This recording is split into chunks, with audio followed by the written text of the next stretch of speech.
So are you ready? Are women smart? Why don't you repeat that after me? Women are smart. Women are smart. Should men respect women? Why don't we repeat that too? Men should respect women. That sounds just beautiful. And looking at each of you, I know that you are so smart and so capable when you make your own decisions. So I've got some bad news, though. The bad news is that Bob McDonnell and Ken Cuccinelli don't think women are smart, and they certainly don't respect women. But they're too chicken to say it to our faces, so instead they're telling the women's health clinics to bring out the bulldozers, to fork over our health records, or close down and drive the smart, capable women back to illegal abortion. Absolutely not. Legal and accessible abortion is one of the greatest advances we have ever had in public health in this country, and it is absolutely critical for women's equality. These bigoted men in power understand that, and that's why they're after access to abortion and family planning in Virginia, plain and simple. Now, 86% of the counties in this state have no abortion provider. I mean, honestly, what more do they want? Well, what they want is control over you. That's what this is all about, and it's happening all over the country.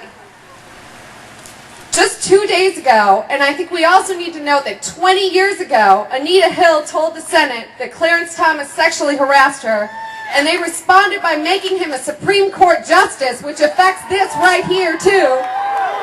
2 days ago, the men in Congress voted to let pregnant women die in hospitals if they need to, because they're too scared and they're too mean-spirited to openly try to repeal Roe v. Wade. They've also started a witch hunt, another witch hunt, and they're demanding that Planned Parenthood turn over all the records.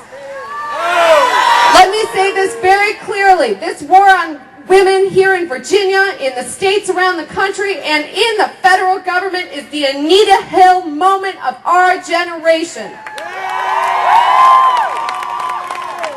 We have got to register voters, and we have got to organize, and we have got to vote our fingers off this November and in 2012. We have got to go home and look in the mirror tonight. I want each and every one of you to do it, and think about running for office yourself. Think about running for Congress, think about running for city council, think about running for school board. I don't care what you're going to run for, just run. We need young feminists to run for office and take the reins away from these bigots. But I will say that you all look like you would make especially fabulous governors and attorney generals. So think about running for that. Finally, we have got to stop Bob McDonnell and Ken Cuccinelli from practically obliterating a woman's fundamental right to choose right here in Virginia. Here are the things I want you to do. I want you to all go home and tell 5 of your friends about this. 5 of your friends who are not here, who are not well informed. I want you to get them on board, and I want you to get ready to be a real pain in the ass.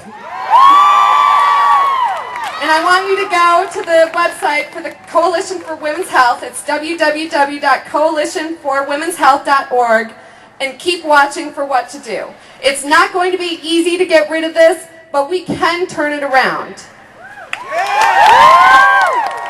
And just finally, because I like to chant, and I feel the energy, but let's have a little more. They say no choice.